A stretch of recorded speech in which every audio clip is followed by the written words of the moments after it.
Hey, Dr. Michael Bowman here, dual board certified facial plastic surgeon and otolaryngologist here with a 5-minute breakdown. That's where we take about 5 minutes to look into a topic that comes into my practice frequently. Today's topic, nasal obstruction.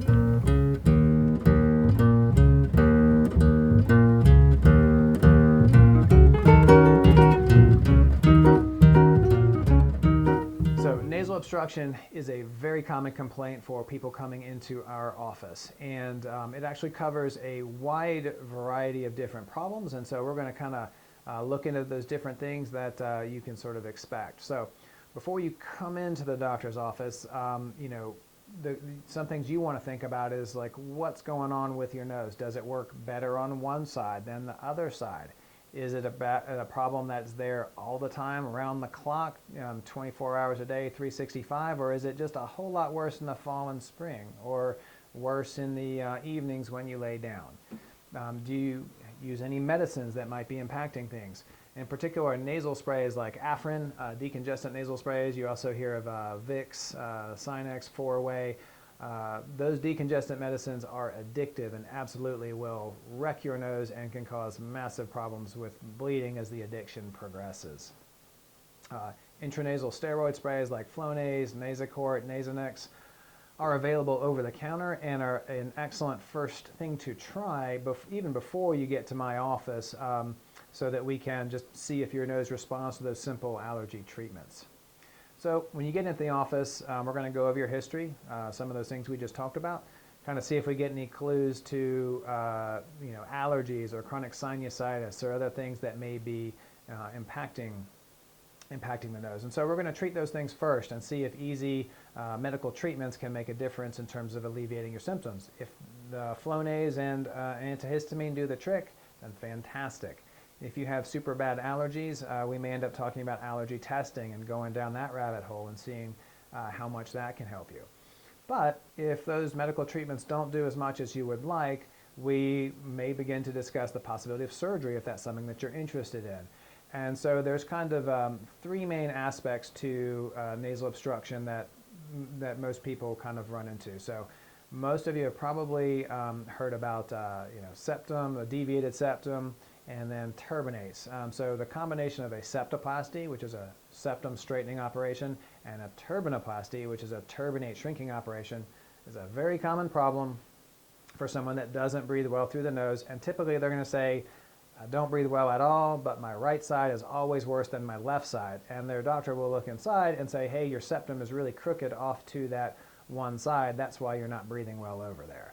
So as we straighten the septum back out, bring it back to midline, that will open up the breathing passages quite a bit.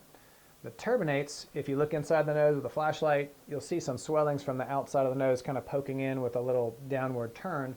Those are your turbinates, and they get big and swollen, particularly in response to allergy or chronic infection.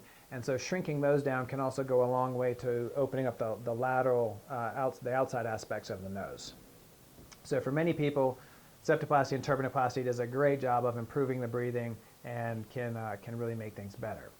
Now, a complicating factor can be the outside part of the nose. So if your nose is particularly crooked from the outside, whether you had trauma or maybe your nose just grew crooked or what have you, if you see the nose being really offset to one side, if when you look in the mirror and you breathe really hard, you see your nostrils collapse in, that's going to tell me that there's something going on with the cartilaginous framework of your nose that we probably need to address. Or if you touch on the outside of your nose here and it's just very squishy and there's not as much support as there should be, all those things suggest a problem with the outside part of your nose that may not be adequately addressed by a septoplasty and turbinoplasty.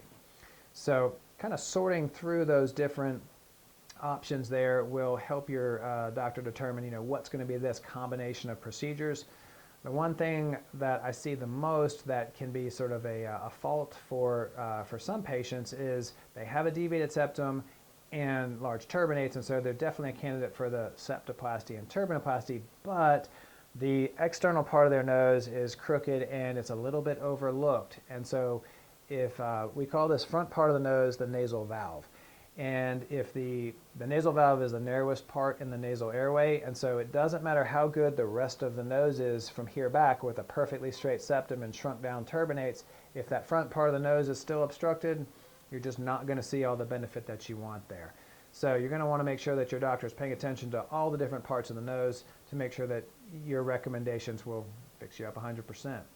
We'll talk more about the different operations, septoplasty and turbinoplasty, as well as the external nose reconstructions in a separate video. I think that's going to be it for now. Hope you enjoyed. Thanks for watching.